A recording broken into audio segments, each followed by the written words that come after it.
How are you doing? OMG. So here's what had happened. So I told y'all I was going to be consistent.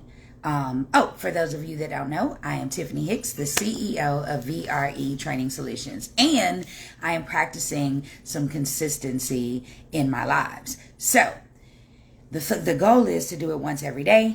And yesterday I did it, but I did it really late. And then the recording was awesome. I was talking about proactive leadership and resistance, and it was spirit led. And then I was so tired that at the end I forgot to push share. So I don't have access to that video. So I made a decision that I'm going to do another one.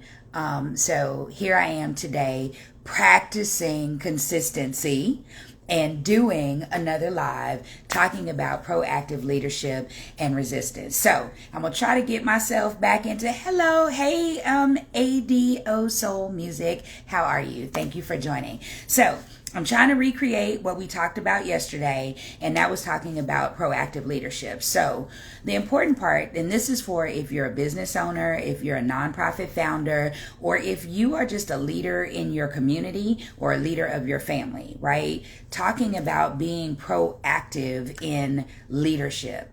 And so what's important about being proactive?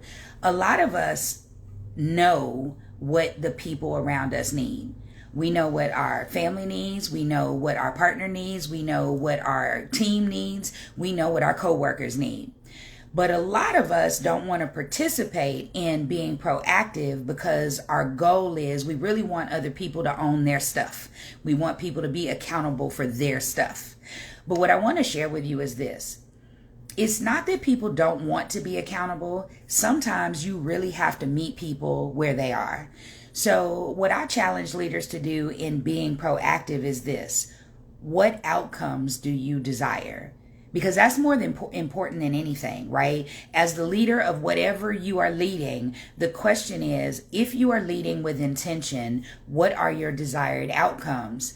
And then the question is, how do we get everyone to the outcome? How do we create win-win-win culture? Like, how do we create a culture where everyone gets what it is that they need or they want, and everyone feels valued throughout the process?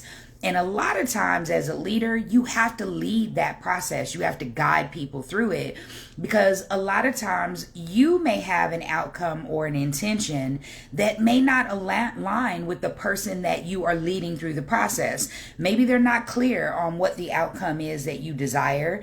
Maybe they're not even clear on the path in which you want them to take to get to the outcome.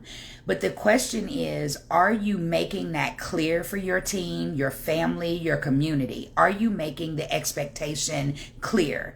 Then the next thing is, are you providing resources and support for them to get to the outcome in the manner which is the best for you as well as for them? So why am I sharing that? Because a lot of us are resisting our own outcomes.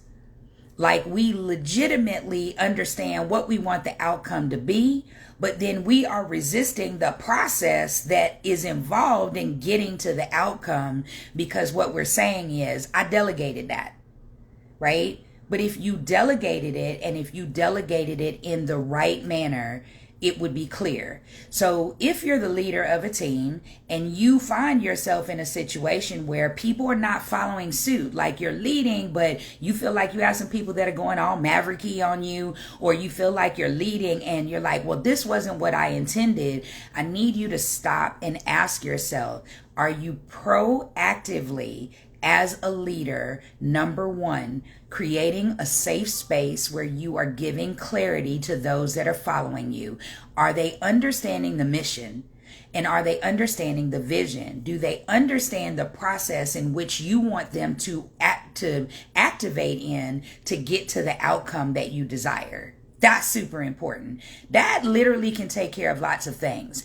Most of the breakdown in any leadership situation is communication, whether it's communication on the leader's part or whether it is communication on the team's part.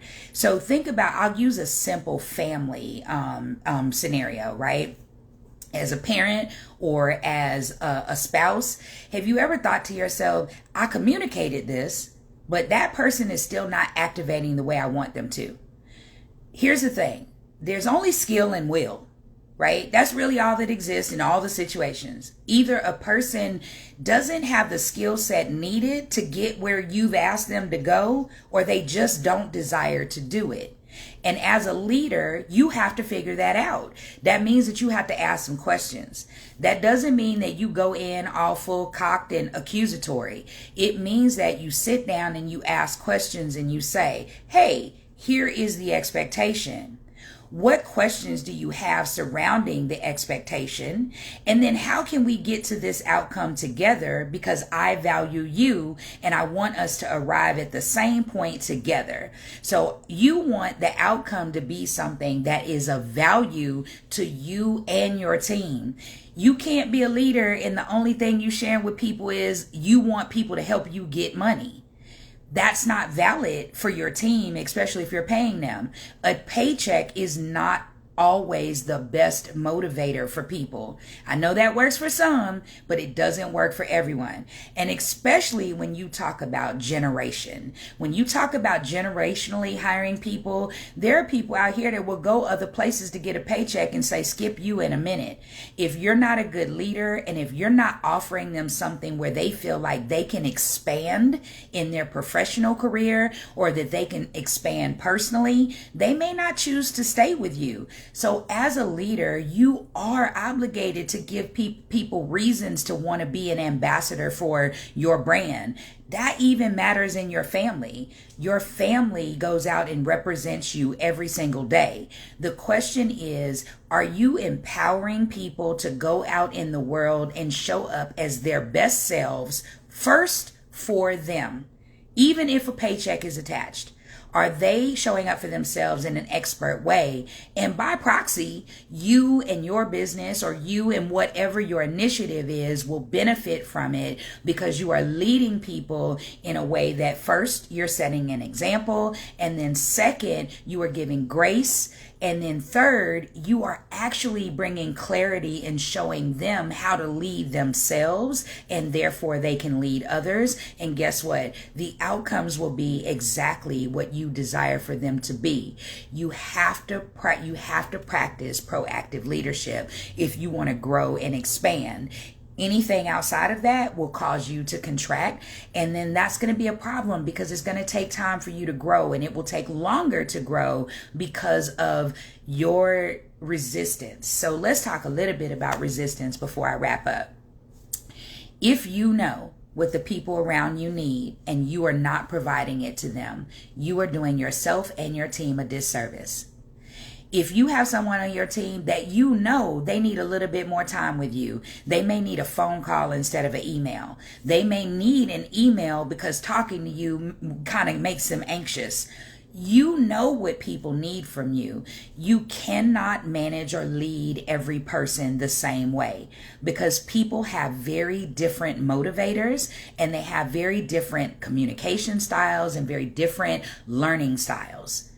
As a leader, you need to be able to have enough emotional intelligence to identify that and give the people on your team, in your family, in your community, proactively what they need to be successful. Not for you first, for them first. Because when they are successful for themselves, it will show up in how they represent you, the family, the community, the business, the work. They will show up in the best way possible. But people are selfishly motivated, which isn't a bad thing. It means that we have to identify that when you help people show up in the best way that they can for themselves and you provide them resources and support and you give them a clear open door where they are comfortable with coming to you to one, ask questions for clarity, and two, to ask you for your advice on how they can be successful, that is how you create a win-win-win situation. So that's what I wanted to jump on and talk to you all about today. I am saving this joker, y'all. I am doing that, and I'm so consistent. I'm glad I got it done earlier in the day. So for those of you that are catching this on the replay, if you liked it, if this was great, drop me a comment, give me some hearts, leave a comment and tell me what gem worked the best for you. Like, what did I say today that you believe you can take with you and use it in your leadership journey? Leave a comment. Also, I want to tell you all that I am speaking at a conference about leadership, talking about leading through authenticity and building culture-based teams. I'll be doing that on Friday, July 7th, and I'm doing it through Business Breakthrough Summit, and I will be putting a link to register for that in my link tree, and it will go on this profile. I didn't do it before because I was determined to get on this live at 4:04, like I said I was, being consistent and executing. So thank you for joining me today and taking some time out your day to listen to my live. And then if you catch this on the replay, I want to thank you for that too. So this is Tiffany Hicks, the CEO of VRE Training Solution. Until the next time that I see you in my consistency journey, bye.